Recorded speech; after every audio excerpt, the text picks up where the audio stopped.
ആരുമില്ലാത്തവളാണെന്ന് അറിഞ്ഞപ്പോൾ ഹോസ്പിറ്റലിൽ നിന്ന് അവിടെ കൂടെ വീട്ടിലേക്ക് കൊണ്ടുവന്നു.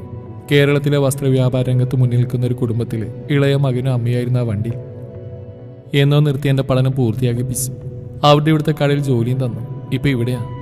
അപ്പോഴാണ് അവരെല്ലാവരും ഞങ്ങളുടെ അടുത്തേക്ക് വന്നത്. മൂത്ത അമ്മാവൻ തന്നെ തുടക്കമിട്ടു. പണ്ട് ചെയ്തതിന് പരിഹാരമില്ലാന്നറിയാം.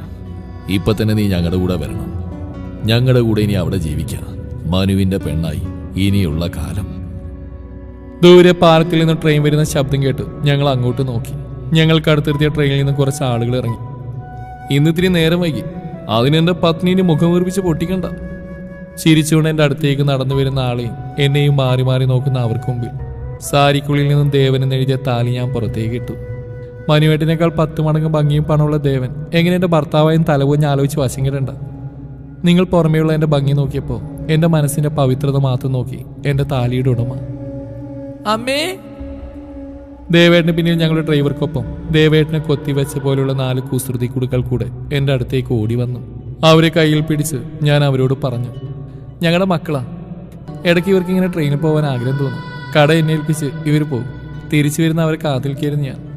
എൻ്റെ പഴയ കാര്യങ്ങളെല്ലാം അറിയുന്ന ദേവേട്ടന് ഇവരാരെല്ലാമാണെന്ന് ഞാൻ പറയാതെ തന്നെ മനസ്സിലായി.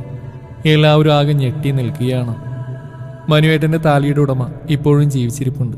തെറ്റി ക്ഷമിച്ച് കൂടെ കൊണ്ടുപോകണം. അമ്മാവ, പിന്നെ ഇനി സ്വപ്നത്തിൽ പോലും അങ്ങോട്ടൊരു തിരിച്ചുവരവ് ഉണ്ടാവില്ല.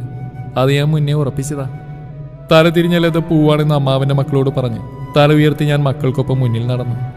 കൂടെ വന്ന ഡ്രൈവർക്ക് പെട്ടി കൈമാറി ഞങ്ങളെ പറഞ്ഞേക്കുമ്പോൾ മനുവേട്ടനെ മാറ്റി നിർത്തി ദേവേട്ടൻ എന്തോ പറയുന്നുണ്ടായിരുന്നു. തിരിച്ചു വണ്ടിയിൽ വരുമ്പോൾ എന്താ മനുവേട്ടനോട് പറഞ്ഞെന്ന് ചോദിച്ചപ്പോൾ അവനോട് ഞാനൊരു നന്ദി പറഞ്ഞതാ. അവൻ ഉപേക്ഷിച്ചുകൊണ്ടല്ലേ എനിക്ക് നിന്നെ കിട്ടിയേ.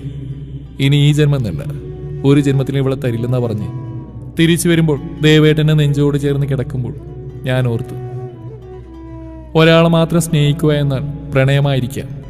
ഒരാളുടെ എല്ലാം ആവുക എന്നാൽ അതായിരിക്കാം ആത്മാർത്ഥ പ്രണയം.